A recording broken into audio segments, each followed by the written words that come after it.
आप सभी को सादर प्रणाम। नमस्कार। मैं निर्भय कुमार सिंह, असिस्टेंट प्रोफेसर राजनीति विज्ञान विभाग,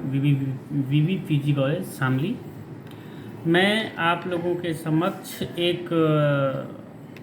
नया टॉपिक लेकर आया हूँ। मेरा टॉपिक है कि जो भारतीय लोकतंत्र है वह भारतीय संविधान की रक्षा क्यों नहीं कर पा रहा है। क्योंकि संविधान तो हर जगह है, जहाँ लोकतंत्र नहीं है वहाँ पर भी संविधान है,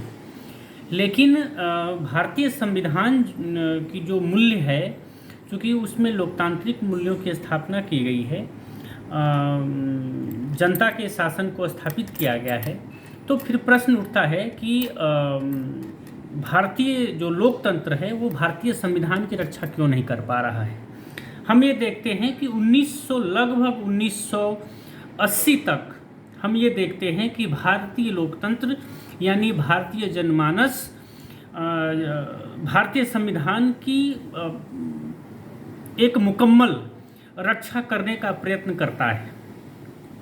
उसमें सबसे बड़ा उदाहरण ये है कि जब 1975 में जब इमरजेंसी लगती है तो भारत का जन जन इस संविधान के रक्षा करने के लिए उठ खड़ा होता है। हालांकि श्रीमती इंदिरा गांधी ने बहुत बड़े बड़े काम किए थे, जैसे बैंकों का राष्ट्रीयकरण किया था, पाकिस्तान का 2 भागों में विभाजन कराया था और सिक्किम को अपने भारत में एक पूर्ण राज्य के तौर पर मिलाया था। फिर भी भारत की जनता ने इन कामों को छोड़ के अपने लोकतांत्रिक परंपरा को स्वीकार किया और उसके खिलाफ जो इंदिरा गांधी ने किया उसके खिलाफ एक आवाज़ में उठ खड़ा हुआ। लेकिन 1980 के बाद जो हम देखते हैं कि उसमें एक प्रकार की चेंजिंग आती है। इमरजेंसी में आपको भारतीय राजनीति एक अलग रूप में चेंज होती है, जिसमें हम देखते हैं कि आइडेंटिटी पॉलिटिक्स, पहचान की राजनीति, जातिगत राजनीति और राजनीति का अपराधीकरण। क्यों? क्योंकि जो जातिगत राजनीति हुई या पहचान की राजनीति के नाम पर हमने अपने समाज के सबसे अपराधी, दबंग टाइप के लोगों को अपना प्रतिनिधि चुना।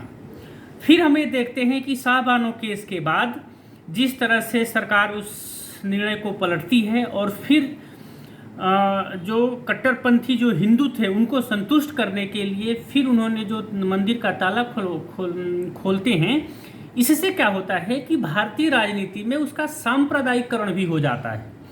तो अभी तक 1980 तक जो भारतीय जनमानस में एक नागरिक के तौर पर जो उसका डेवलपमेंट हो रहा था, आप देखते हैं कि 1975 के बाद भारतीय नागरिकों के एक बहुत बड़े वर्ग में जाति के प्रति आग्रह, धर्म के प्रति आग्रह, धार्मिक सांप्रदायिकता के प्रति आग्रह बढ़ने लगता है। और जिस मात्रा में ये सारी चीज़ें बढ़ने लगती हैं उस मात्रा में हम देखते हैं कि नागरिक के जो गुण होते हैं, यानी भारत चूंकि एक व्यक्ति को एक नागरिक के तौर पर देखता है, लेकिन असलियत में ये क्या हुआ कि 1975 के बाद आप देखते हैं कि भारत का जो नागरिक है वह अपने आप को धर्म के आधार पर और जाति के आधार पर और राजनीति के अपराधीकरण के आधार पर अपने आप को, यानी भारत का युवा, भारत का एक बड़ा वर्ग अपना नेता उन अपराधियों में अपने आप को ग्लोरीफाई करने लगा, क्योंकि उससे उसका आइडियल उस तरह से उसे बनना है। तो हम ये देखते हैं कि आज चूंकि प्रश्न ये उठ रहा है क्योंकि भारत वर्तमान समय में हम देखते हैं कि सरकार का न्यायपालिका से संघर्ष चल रहा है। कॉलेजियम सिस्टम में चेंजिंग लाकर सरकार न्यायपालिका की जो स्वतंत्रता है उसको अपने हाथ में लेना चाहती है। चुनाव आयोग से संबंधित अभी हाल ही में पेश हुए हैं, जिस पर सरकार पूर्णतः चाहती है कि उसमें सीजेआई न हो बल्कि प्रधानमंत्री हो और एक कैबिनेट मंत्री हो और विपक्ष का नेता हो। तो इस तरह से भी हम देखते हैं कि किस तरह से चुनाव आयोग को अपने कब्जे में लिया जा रहा है। सूचना के अधिकार, जो एक नागरिक का जो सबसे बड़ा अधिकार जो मिला था, उसको इस सरकार ने आपको कमज़ोर किया है। अल्पसंख्यक वर्गों पर जिस तरह से हमले हुए हैं और